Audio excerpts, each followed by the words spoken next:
Prezados alunos, é um grande prazer estar aqui novamente com vocês.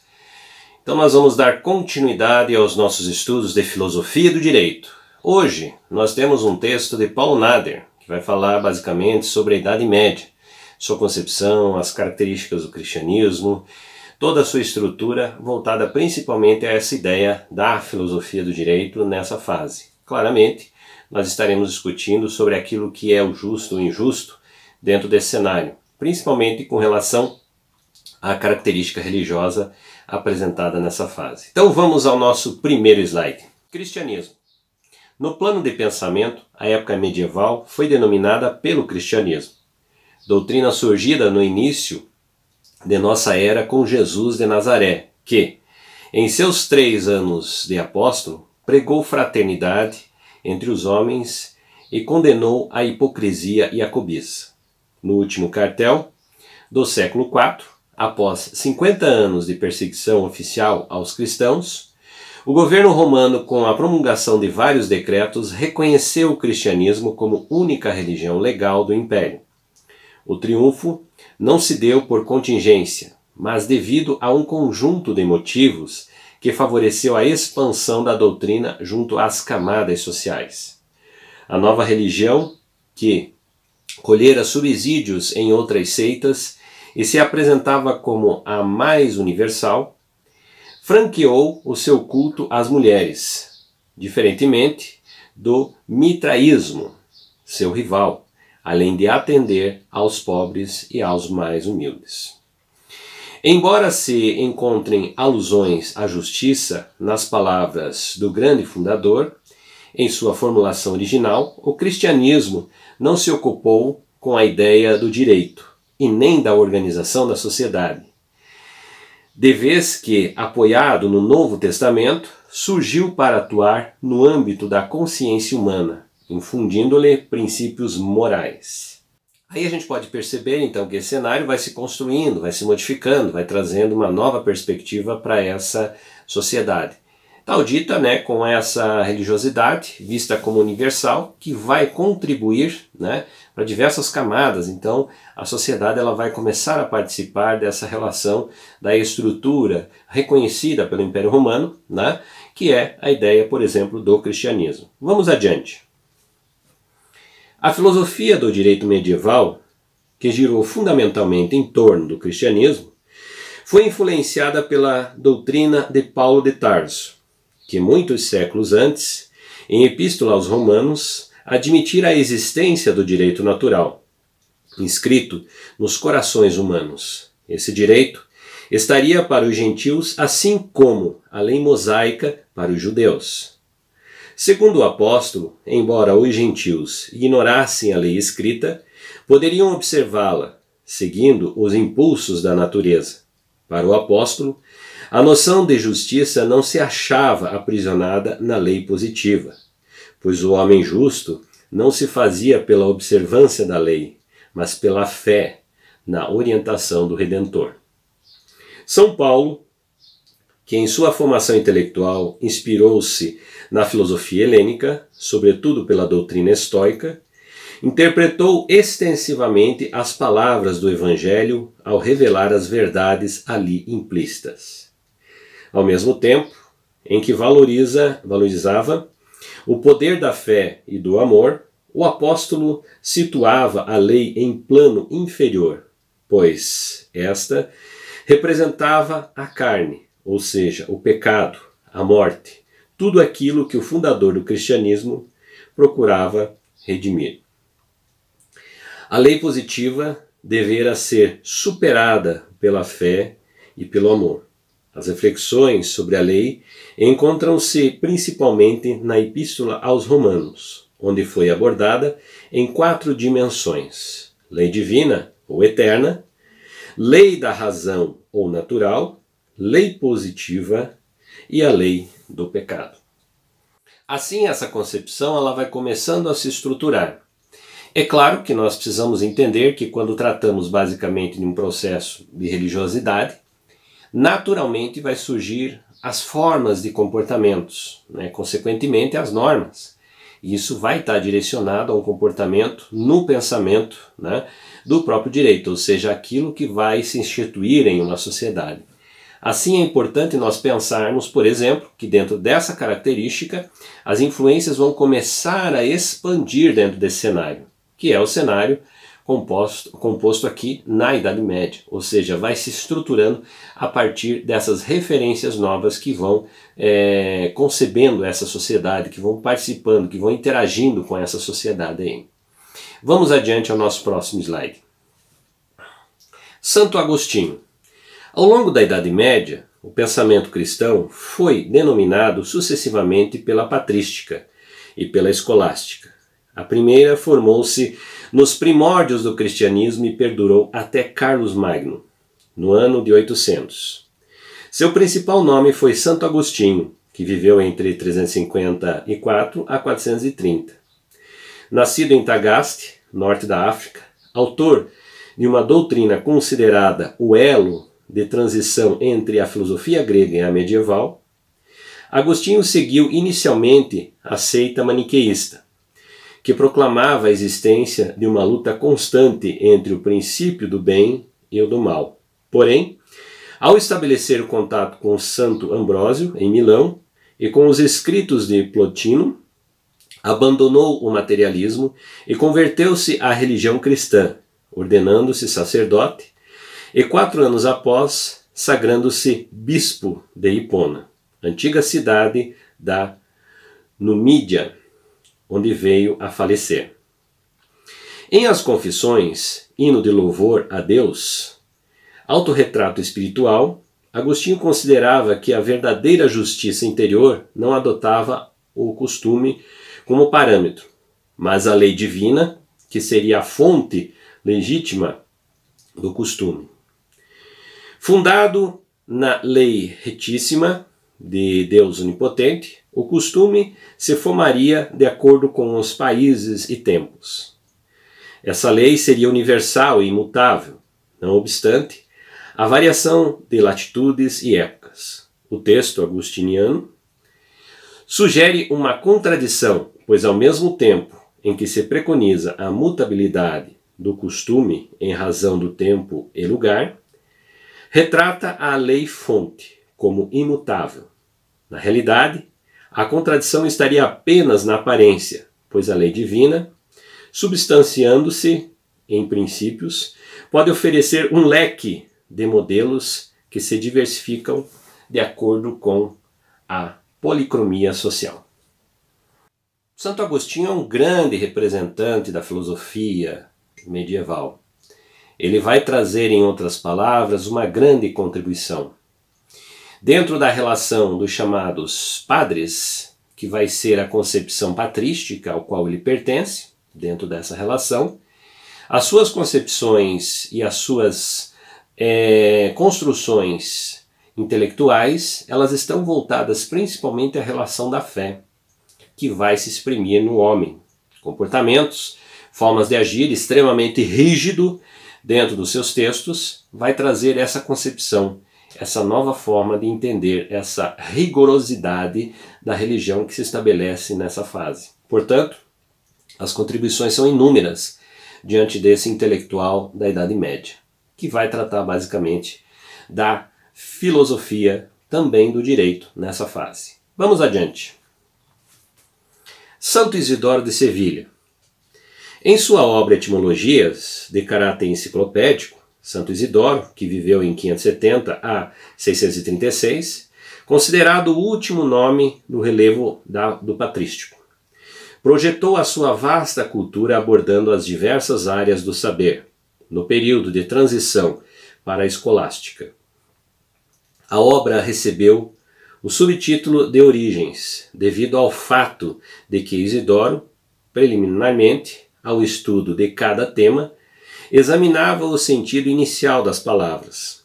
A sua época não foi propícia ao desenvolvimento das ciências, em face da queda do Império Romano do Ocidente. Com a divisão política do território romano, o intercâmbio cultura foi prejudicado, registrando-se ainda o desaparecimento das obras importantes de filósofos gregos e cristãos. Foram os mosteiros, por suas bibliotecas, que salvaram a produção cultural no passado e, em seu recesso, importantes obras de recompilação do pensamento antigo foram elaboradas, destacando-se a de Boécio, Casidoro e principalmente as de Santo Isidoro, bispo de Sevilha. Os estudos jurídicos de etimologia, segundo Nuno Peña, influenciaram obras de direito, inclusive de Decrete de Graciano, que por seu conteúdo romanista contribuíram para a recepção do direito romano na Idade Média espanhola. O talento e a aguda percepção do fenômeno jurídico se patenteriam no texto em que aponta os predicados da lei.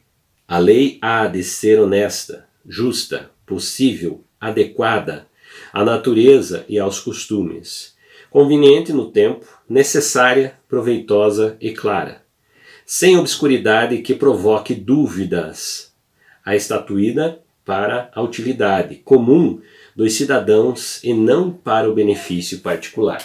Santo Isidoro de Sevilha, então, vai dar essas contribuições também nas discussões, principalmente nessa relação que se trata da concepção do direito, vai trazer esse formato, essa ideia, esse pensamento, que vai contribuir também para esse cenário, né? Então, dentro dessa relação, nós podemos perceber que é também mais o intelectual que vai ter efetivamente uma contribuição muito grande dentro dessa relação, dessa última fase, né, que nós temos aí, daqueles que são representantes dessa fase patrística, né, que é constituída pelos padres, os padres intelectuais que vão produzir então esses conhecimentos dentro dessa fase.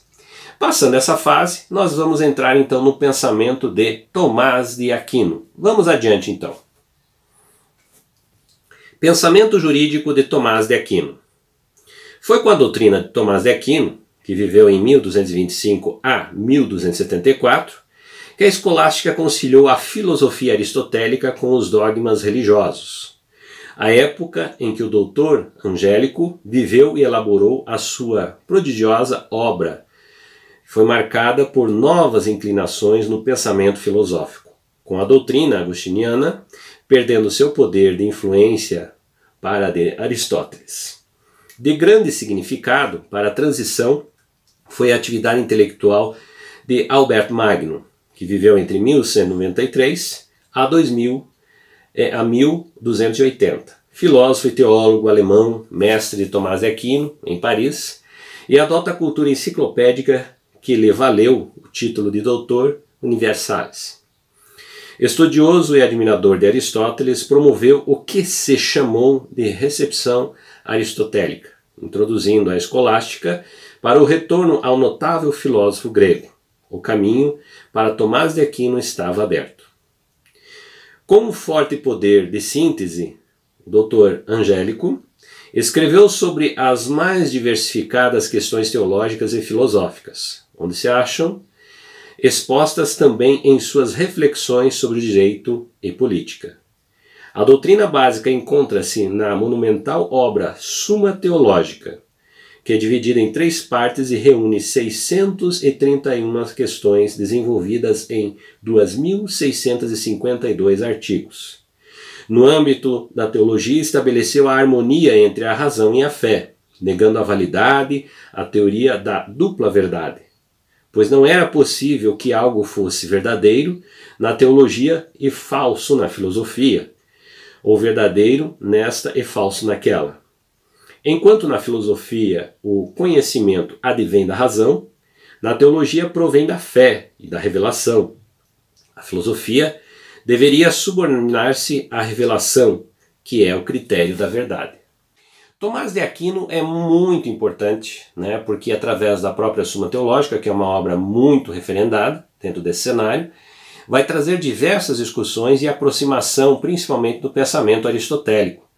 Então muitas das questões que foram discutidas por Aristóteles no período clássico a gente vai observar que essas relações elas vão ser absorvidas aqui e reinterpretadas dentro desse cenário. Portanto, há uma contribuição muito grande. Então essa nova fase que nós temos da chamada escolástica vai ser nutrida por esse processo, né, que vai se construir dentro desse cenário. Vamos adiante então. O voluntarismo de John Duns Scott e Guilherme de Ockham. Após São Tomás de Aquino, antes do longo recesso porque passou a filosofia durante os séculos XIV e XV, surgiram as obras dos franciscanos Duns Scott e Guilherme de Ockham, marcados pelo nominalismo da concepção voluntarista que assinalam a transição entre a fase áurea a uma de estagnação do pensamento filosófico. Influenciado pelas doutrinas de Santo Agostinho e São Anselmo, John Duns Scott, que viveu em 1270 a 1308, filósofo e teólogo escocês, considerado um gênio precoce da filosofia, fundou a nova escola franciscana e assumiu a postura antitomista da antiga escola, representada por Guilherme de Mar e John Peckham. Santo Agostinho concebera a Lex Aeterna, fundada tanto na Voluntas Dei quanto na Ratio. Enquanto o doutor Angélico, por exemplo, de Albert Magnus, situou-se como a emanação da razão divina ou humana. Duns Scott sustentou a tese voluntarista, indicando a vontade divina como a primeira causa, e não fundada em qualquer outra, nem na razão. A condição para que uma lei fosse reta ou legítima seria a sua concordância com a vontade do Criador. São características diferentes que vão aparecer dentro desse cenário, né? E nós teremos vertentes aí, defesas diferentes de diversos teóricos que vão aparecer nesse mecanismo. Então, quando falamos no princípio da construção teórica dessa fase da Idade Média, nós temos uma sequência de teóricos, né? Principalmente deles representantes da Igreja, que vão trazer as suas frentes, vão dar ênfase a diversas características apresentadas aí dentro desse cenário, e obviamente os teóricos que vão fazer referência, ou seja, vão ser a estrutura para essas discussões desses teólogos e filósofos da Igreja Católica. Vamos adiante então ao nosso próximo slide. Enquanto Tomás de Aquino aprovava os preceitos do Decálogo por considerá-los bons em si mesmo e não necessariamente por sua fonte, Duns Scott realçava a importância da vontade divina, afirmara que esta não era obrigada a seguir aqueles preceitos, pois seriam verdades apenas devido à vontade divina. Esta poderia tanto dispensar o cumprimento do decálogo como modificá-lo. A vontade divina, porém, não seria arbitrária, pois teria por limites o princípio da não contradição. Scott reconheceu como direito natural os dois primeiros mandamentos do Decálogo, relativamente ao problema dos universais, em que se discutia-se as ideias gerais, como verdade, justiça, humanidade, correspondiam a objetos do mundo exterior e seriam coisas em si mesmas. Duns Scott se alinhou entre os nominalistas que negavam a realidade aos universais, considerando-os apenas nómina. Somente o indivíduo possuía a substancialidade e a singular não poderia ser reduzido do geral. Discípulo de Duns Scott, filósofo teólogo inglês Guilherme de Ockham, que viveu aproximadamente em 1290 a 1350, impregnou o radicalismo de alguns pontos da doutrina de seu mestre. Pensava que os assuntos teológicos se situavam apenas no plano da fé, de vez que suas proposições não poderiam ser aprovadas. Assim, a existência de Deus ou a imortalidade da alma não seriam objetos de análise científica. Essa ideia se achava ligada à sua teoria do conhecimento, pois adotou linhas empíricas, entendendo que o verdadeiro saber só poderia ser alcançado mediante a experiência. ainda no plano epistemológico, defendeu o nonanismo, afirmando que nenhum universal é a coisa exterior ou substância. Aqui nós percebemos então essa diversidade grande que se constrói dentro desse cenário. Então nós tivemos diversas frentes, essas frentes criticadas, que é um princípio normal da filosofia, como a gente pode perceber. Então uma tese desenvolvida, ela é, em outras palavras, superada por outra tese. Então ela vai ser trazida. E dentro desse cenário que nós temos aqui da religiosidade cristã, que vai se formando entre teólogos e filósofos e aqueles que vão discutir também as normas estabelecidas nesse cenário, vão contribuir para essa perspectiva, que em outras palavras vai se construindo a partir da crítica dentro dessa própria estrutura. Então não se dá a continuidade, se dá uma visão, por exemplo, de algumas discordâncias, e você percebe que cada um desses teóricos, eles vão trazer perspectivas diferenciadas sobre esse cenário. Assim, eu diria para vocês que é uma relação importante, Aqui a gente tem uma nova forma de pensamento que vai romper basicamente com o clássico, o período clássico. Então a Idade Média ela vai ter uma composição diferenciada. Ela vai crescendo, ela vai agregando formas de pensamento que vão, em outras palavras, trazendo o princípio, o pensamento da filosofia que vai contribuir para esse novo cenário. A todos vocês, muito obrigado. Quem não é inscrito no canal, faça a sua inscrição. Agradeço a todos vocês por estarem aqui nesse momento e nos encontramos aí na nossa próxima aula. A todos vocês, muito obrigado e bons estudos!